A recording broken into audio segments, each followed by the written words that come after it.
Okay, so we're going to look at this question on audit risk. From this case study scenario, we have to identify audit risk. The question is each, and uh, let us quickly go through the key points. It is 1st July 2x5. So basically, you're an audit supervisor with Apricot is going to have been assigned to the audit of Peachco, a soft drinks manufacturer. It sells to wholesale customers. And because we're told it's a soft drinks manufacturer, you would notice that this is an industry which has relatively short expiry dates. And so there is an inherent risk that there may at the year end have some expired inventory of soft drinks, and that may not have been written down to the lower of cost and net realizable value, leading to inventory overstatement and cost of sales understatement. You are currently planning the audit for the year ending 31st August 2025, so you mark the year end because if you're going to see any data after the year end, you're going to compare it with the year end. And I have received the following notes from the audit engagement partner. Materiality for the draft financial statements has been calculated as $153,000, which is 5% of profit before tax. So now here you have the planning meeting notes. A new accounting system was introduced via a direct changeover in March 2x5. Now there's a date. This is during the year. So during the year, a new accounting system was introduced, and that was a direct changeover. Direct changeover means there was no parallel running of the new system with the old system. So there is a possibility that the new system could have bugs, errors. There is a possibility that the the balances have not been transferred from the new system to the from the old system to the new system correctly. So balance transfer, there could be issues with the balance transfer from the old system to the new systems, or they may not have been completely transferred. All those issues could exist. It had been successfully tested prior to its implementation. Management had such confidence in the system that they did not consider it necessary to undertake further testing after implementation. Post implementation testing is an important control, so that is missing in this case. Post implementation testing not done, so this increases risk of material misstatement at financial statement level. Peachco has been developing a new production process which will help to reduce sugar in its drinks by 50%. Development commenced on 1st November 2x4. So development commenced during the year, and total amount capitalized was $0.8 million. On 1st May 2x5, that is during the year, the Food Safety Authority approved the process and production of the new reduced sugar soft drinks commenced. So if now here basically the issues of amortization would come in, whether proper amortization has been recorded or not on this development expenditure. And the amortization also has to be not for the full year, but just for May, June, July, August. So for 4 months. So time apportionment of amortization expense is going to be another important issue. If the amortization for the entire year is recorded, then amortization expense is overstated, and the intangible asset, that is the development expenditure, is being understated if amortization for full year is recorded. Peachco has inventories of high sugar drinks costing $227,000, which it can no longer sell in its home market due to lack of demand. So this is basically the same issue that we've discussed in advance, that it is going to require a write down to the lower of cost and net realizable value. And if that's not done, then the inventory is overstated and cost of sales is understated. The directors believe that Peachco can sell the remaining inventories to an international customer at a price that marginally exceeds cost, but Peachco will be responsible for all costs relating to delivery and shipping of the drinks. So the estimated net realizable value would be lower than the cost, meaning thereby that an inventory write down has to be recorded anyways. Each could replace two items of machinery in its production line to accommodate a change in the types of bottles used. There was significant staff costs involved in preparing the site for the new machinery and testing. These costs have been included within the wages and salaries expense for the period, despite the old machinery being sold at a significant loss.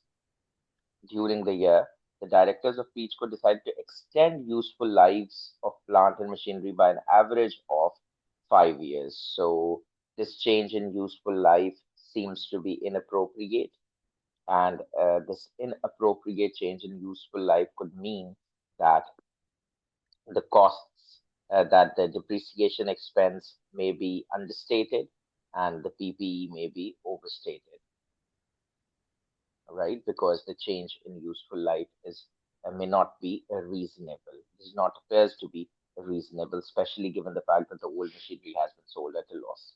There's this other piece of information that the wages, the staff involved in preparing the site for the new machinery, their costs have been expensed out. Instead, they need to be capitalized. So the PPE is being understated and the wages expense is being, or the payroll expense is being overstated.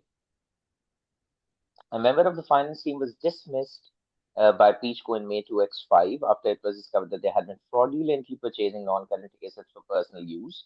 Peachco started to investigate the fraud at the beginning of June 2X5 by reconciling all physical assets to the non-current asset register, but will not have completed the reconciliation by the year-end date. So there are possibilities that PPE is misstated, materially misstated. Uh, Peachco entered into a contract on 1st May 2X5 with a new supplier of bottles.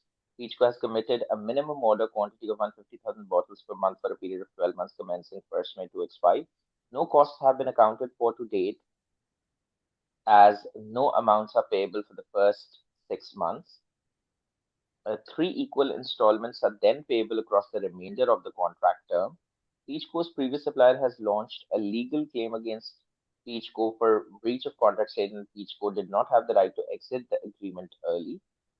Peachco's lawyers have indicated that it is likely to lose the case and have estimated the amount payable to be in the region of $0.3 million. So there's this material claim, and there is a risk that the claim is not accounted for properly. That is, a provision is not recorded, leading to understated provision and expense, or the contingent liability disclosure is omitted. Contingent liability disclosure is either omitted or it is inadequate.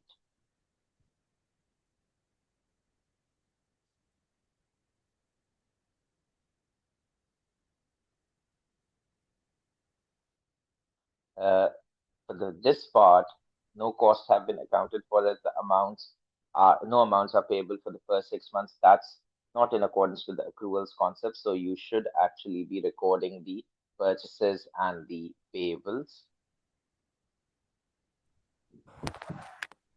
right? So your purchases and payables are understated if you have not accounted for the amounts payable for the first 6 months.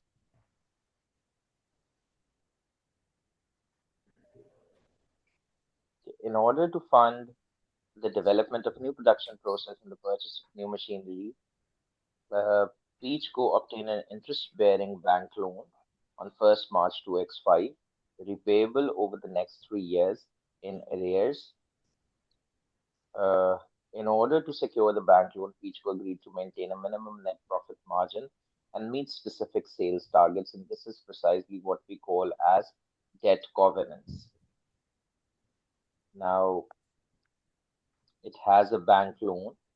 So there are a number of risks associated once you have a bank loan. For instance, you need to see if it has been properly classified between current and non-current portions. So the classification could be an issue. There could be misclassifications between the current portion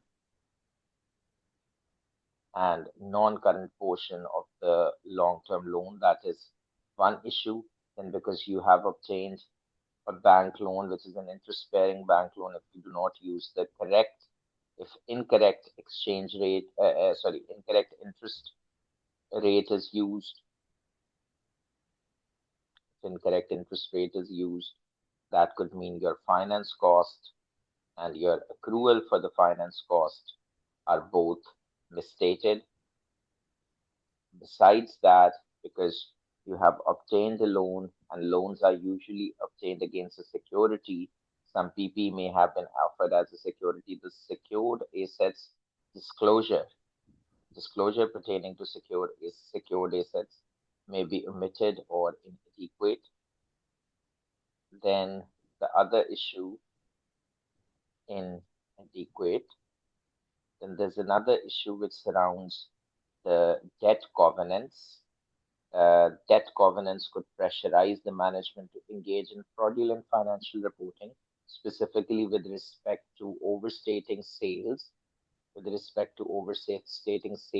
and profit or net profit in order to comply with the debt governance because there's a pressure.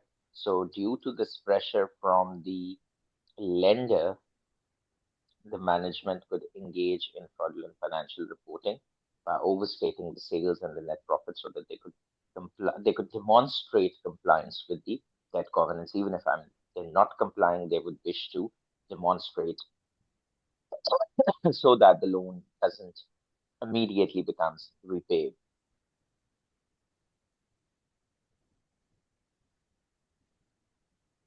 And if at all there has been a non-compliance, if at all there has been a non-compliance, then with the debt governance, then in the event of a non-compliance, the entire debt may be immediately repayable.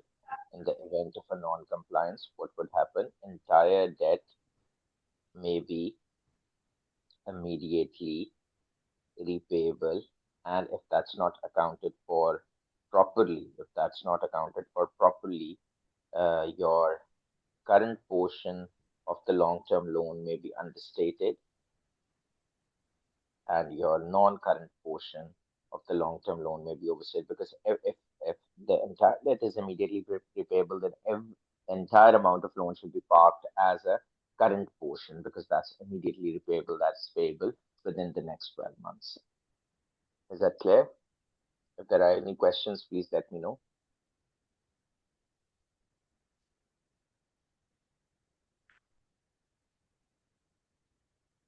And if no questions, then we can put an end to today's class.